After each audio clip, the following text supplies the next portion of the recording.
یہ جملہ نوٹ کر لیں، غیرت باقی ہے تو زندہ ہے، اور گالیاں سن کر اپنے لیے اپنے بھائیوں کے لیے خاموش ہیں تو پھر یہ مردہ لاش ہے، تو پھر یہ زندگی نہیں ہے۔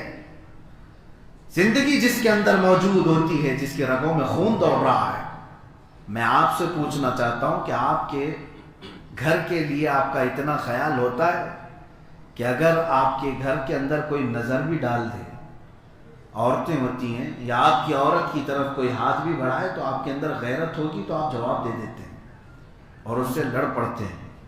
تو یہ انسانی فطرت کا تقاضا ہے، اور جس کے اندر یہ بھی چیز چلی گئی تو سمجھ لیں اس کے اندر نہ مردانگی ہے نہ اس کے اندر زندگی ہے۔ عزیزان گرامی وقار، آج میں پہلے یہ بات تاریخ کے ساتھ بتا دوں، کئی ایسے غزوے ہو گئے، کئی ایسی جنگیں ہو گئیں جب مومنین کی عزت پر کسی نے سوال بھی کر دیا۔ آپ کو پتہ ہے غزوہ بنی قینقاع، غزوہ بنی قینقاع یہ مدینہ طیبہ سے قریب میں ایک جنگ ہوئی۔ جنگ کیا، قلعے کا محاصرہ ہوا تھا۔ یہ یہودی قبیلہ ہے، ایک خاتون، عرب خاتون تھی، برقعے میں تھی، وہ بازار میں آئی، یہودی دکان میں اس نے کچھ خرید و فروخت کرنی تھی۔ یہودیوں نے اس کے ساتھ مذاق اتنا کیا کہ اس کا لباس اتار دیا، اس کو ننگا کر دیا۔ اب وہ خاتون چیخنے لگی، چلانے لگی کہ مجھے سرے بازار ان لوگوں نے ننگا کر دیا۔ ایک عرب تھا وہاں پر، اس کی غیرت برداشت نہیں کی، اور وہ حمیت میں، غیرت میں آ کر کے اس یہودی کو قتل کر دیا، اور یہ لڑائی بڑھ گئی۔ جب یہ بات بڑھی تو رسول پاک صلی اللہ علیہ وسلم تک پہنچی۔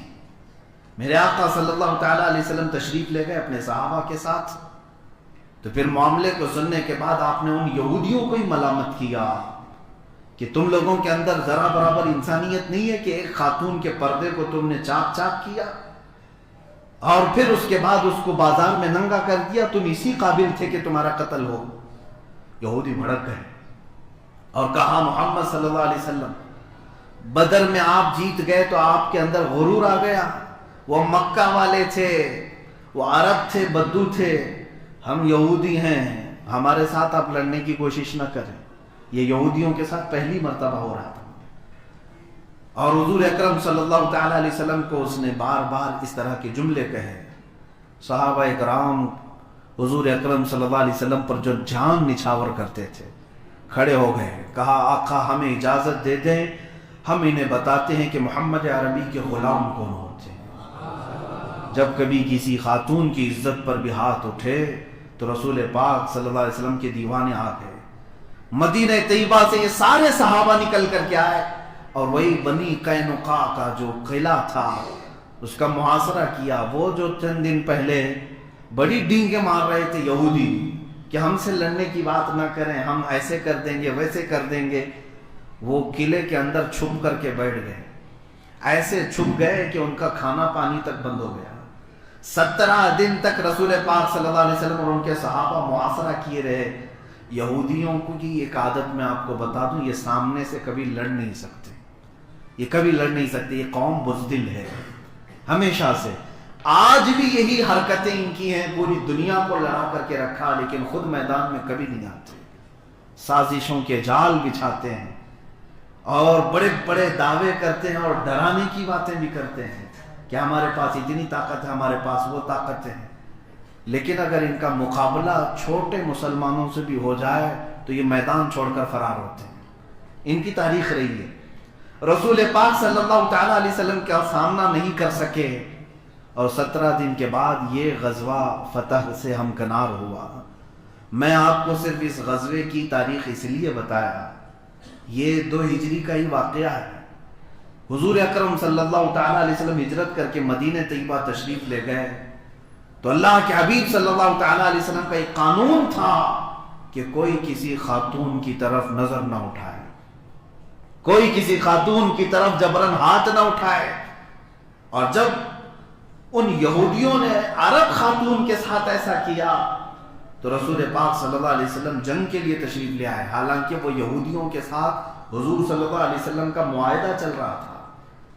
کہ تم ہمارے ساتھ نہیں لڑو گے، ہم تمہارے ساتھ نہیں لڑیں گے۔ یہودیوں نے جب وہ یہ معاہدہ توڑا تو ان کے ساتھ جنگ بھی ہوئی۔ اتنا ہی نہیں، میں آپ کو بتاؤں غیرت کسے کہتے ہیں۔ غیرت کا لفظ جو میں استعمال کر رہا ہوں کیا ہے؟ غیرت ایک ایسی چیز ہے کہ برداشت نہ کریں غلط بات کو، غلط بات کو نہ برداشت کرنے کا نام غیرت ہے۔ اب یہ کتنے لوگوں کے اندر زندہ ہے ابھی یہ پتہ نہیں ہے۔ اور یہ بھی میں آپ کو بتا دوں، ایمان بھی جس کے اندر ہے اس کی بھی یہی علامت بتائی گئی۔ آپ کے اندر ایمان کتنا باقی ہے کیسے ناپ کر بتائیں گے آپ؟ کوئی تھرمامیٹر ہے آپ کے پاس؟ دودھ کو ناپ سکتے ہیں، چاول گھی کو ناپ سکتے ہیں، ایمان کو کیسے ناپیں گے آپ کتنا ہے؟ ابھی ہمارے سے میں آپ کو ایک تھرمامیٹر بتاتا ہوں، حدیث رسول صلی اللہ علیہ وسلم، اللہ کے نبی صلی اللہ تعالی علیہ وسلم ارشاد فرماتے ہیں من رأى منکم منکرا فلیغیرہ بیدہ ومن لم یستطع فبلسانہ ومن لم یستطع فبقلبہ وذلک اضعف الایمان او کما قال رسول اللہ صلی اللہ علیہ وسلم۔ اللہ کے نبی صلی اللہ علیہ وسلم ارشاد فرماتے ہیں جب بھی تم میں سے کوئی بری چیز کو دیکھے، کوئی برائی کو دیکھے تو ہاتھ سے روکنے کی کوشش کرے۔ حدیث سنا ہوگا آپ نے، ہاتھ سے روکو اگر طاقت ہے، اور اگر طاقت نہیں ہے تو زبان سے روکو۔ زبان سے تو کہہ سکتے ہو یہ برا ہے، اور میرے آقا صلی اللہ علیہ وسلم فرماتے ہیں وَمَن لَمْ يَسْتَطِعْ، اور زبان سے بھی روکنے کی طاقت نہیں ہے فَبِقَلْبِهِ، اپنے دل سے تو برا کہو، اپنے دل سے برا کہو اور اس جگہ سے چلے جاؤ۔ جوا چل رہا ہے تمہارے سامنے، تم طاقت اتنی نہیں رکھتے کہ ہاتھ سے روک سکیں، اتنی بھی نہیں رکھ سکتے کہ ان کو زبان سے روکیں، اتنا تو کر سکتے ہو کہ دل میں برا جان کر اس محفل سے اڑ جاؤ۔ حضور اکرم صلی اللہ علیہ وسلم کا اب یہ جو فرمان عالی شان ہے، جو میں تھرمامیٹر کی بات کر رہا ہوں، وہ یہ کہ دل میں برا جان کر کے اٹھ بھی گئے تو حضور فرماتے ہیں یہ ایمان کا سب سے چھوٹا حصہ ہے، سب سے کمزور حصہ ہے۔ یعنی اگر تمہارا ایمان سب سے آخری حصے میں کمزور بھی باقی ہے تو تم دل سے برا جان کر کے نکل جاؤ گے، اور دل سے بھی برا نہیں جانتے تو اس کا مطلب کیا ہے؟ پھر ایمان بھی باقی نہیں ہے، ایمان بھی باقی نہیں۔ اس کی مثال یوں ہی ہے، لائٹ روشن ہے تو کچرا نظر آتا ہے، رات کا وقت ہے لائٹ لگائیں گے تو کچرا نظر آئے گا۔ اب اس لائٹ کی مثال ایسی ہے کہ ٹیوب لائٹ ہے، یا یہ جو اب LCD آئے ہوئے ہیں، یا پھر جو بہت الگ الگ ہائی کوالٹی کی جو لائٹ ہیں، اس کی روشنی میں چھوٹا چھوٹا کچرا بھی نظر آتا ہے۔ چلے لائٹ کم کر دیا، تھوڑی سی ہے تو بھی کچرا نظر آتا ہے، زیرو بلب لگایا تب بھی بڑا کچرا نظر آتا ہے، نظر تو آتا ہے، لیکن زیرو بلب بھی نہیں ہے تو کچھ نظر نہیں آتا۔ یہی مثال ہے، ایمان اعلیٰ درجے کا ہے تو جو برائیاں ہیں اسے خوب وہ دیکھتا ہے، پہچانتا ہے اور دور بھی ہٹتا ہے، اور ایمان جب کمزور ہوتا چلا جاتا ہے تو اس کی غیرت بھی مرتی چلی جاتی ہے، یہاں تک کہ وہ برائیوں کو برائی بھی نہیں سمجھتا، اچھا سمجھ کر کرنے لگ جاتا ہے، یا پھر ایسی محفلوں میں بیٹھا رہتا ہے گھنٹوں جہاں برائیاں ہو رہی ہوتی ہیں۔ کیوں؟ اب وہ لائٹ ہی ختم ہو گئی اس کی جو اس کو برائی دکھا سکے۔ میرے عزیزوں، میں غیرت کی بات کر رہا ہوں، آج اس کو ہمیں دوبارہ اپنے دلوں میں زندہ کرنا ہے۔ اپنی غیرت کو بیدار کرو، غیرت ایمانی، جو غلط چیز کو برداشت نہ کرے، اسی کو غیرت کہتے ہیں۔ میں آپ سے سوال کرتا ہوں، آپ نے پچھلے 10 سال سے اگر گالیاں سنی ہیں، چلو اپنے لیے سنے تو معاف کرنے کا حکم ہے کہ آپ معاف بھی کر سکتے ہو، لیکن تم اپنی ماں کے لیے سن رہے ہو، باپ کے لیے سن رہے ہو، تو پھر یہاں پر آپ کی غیرت دیکھی جاتی ہے۔